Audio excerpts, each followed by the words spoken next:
Matthew chapter 15, verse 7. Then the scribes and Pharisees who were from Jerusalem came to Jesus, saying, Why do your disciples transgress the tradition of the elders?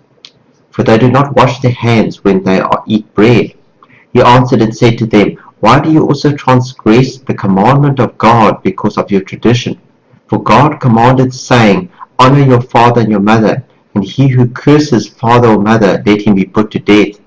But you say, Whoever says to his father or mother, Whatever profit you might have received from me is a gift to God, then he need not honor his father or mother. Thus you have made the commandment of God of no effect by your tradition. Hypocrites! Well did Isaiah prophesy about you, saying, These people draw near to me with their mouth, and honor me with their lips, but their heart is far from me, and in vain they worship me, teaching as doctrines the commandments of men. Here we see an unusual passage, and we see the religious people, the Pharisees, the Sadducees, the Jewish leaders in Jesus' day. They were focused on the temple in Jerusalem. This is the backdrop for this passage. One needs to understand the times in which this was written. The temple was the national treasure of the Jews in Israel. It was a magnificent temple. Herod's put much finance towards this, and we see here that much of the funding for the temple it also came from the Jewish people themselves. And you see the Jewish leaders, how they distorted and twisted scripture and traditions to bring in money, and this money was being used for the temple, for this magnificent temple in Jerusalem. It's very similar to a church building today. It's one's putting money towards a church building or a structure or a roof or something on a church. And it's very significant what Jesus said here. He said, Whatever profit you might have received from me is a gift to God. That's what the leaders did. In other words,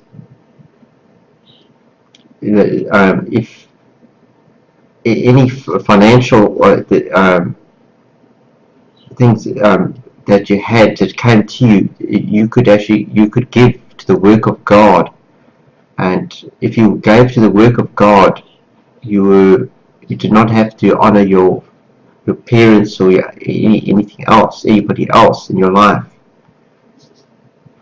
And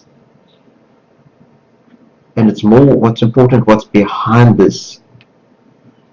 If we look a bit further, we see it says, These people draw near to me with their mouth and honor me with their lips, but their heart is far from me. It's very similar today.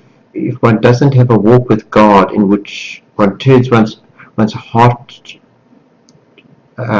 is essential, where one turns one's heart to Jesus Christ. If one's drawn away from him, one turns back to him.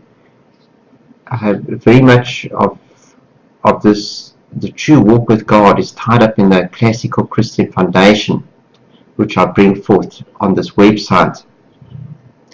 And it focuses on worshipping him with one's heart. And there's much with this. And it's very different from the doctrine that often comes forth today. For example, often in the word faith camp, when different camps, there's a different emphasis, but it's not on a heart relationship with Jesus Christ. They pay lip service to it and say, yes, they are, but in reality their doctrine denies it. And that is why the doctrine that I bring across, it merges the old and the new. It brings a classical foundation, which is how to worship Him and to know Him truly, and to be sensitive to Jesus Christ.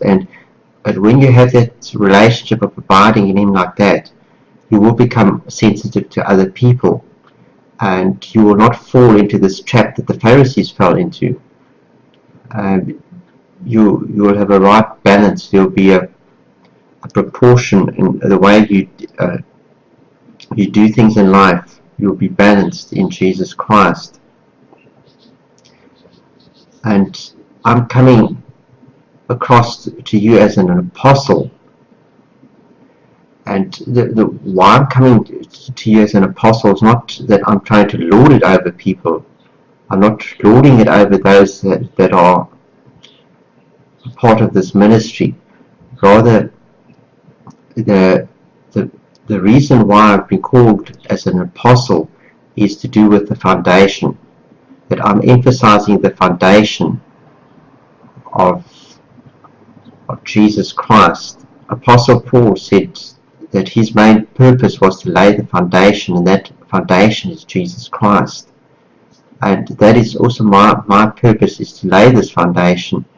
And if you have this proper foundation in your life and in your ministry, everything will change. This is not about just adding an improvement to your house. It's about shaking the very foundations of your house. It's dealing with the foundation of Jesus Christ. And we need to explore this much more, because it's very, very important that you have the right foundation. Many years ago, I strayed myself, and in some of these movements today, they are word-based and they're different camps, but the foundation is not the foundation that I'm bringing forth, the foundation of Jesus Christ. So we need to look at this carefully. Think about these things. God bless. And as I go, remember to support this ministry. Just click on the link below, and there's a PayPal button. Just support us, and we'll be able to take this much further, not only with technology, but also with ministering in crusades, churches, conferences in different nations as well. God bless.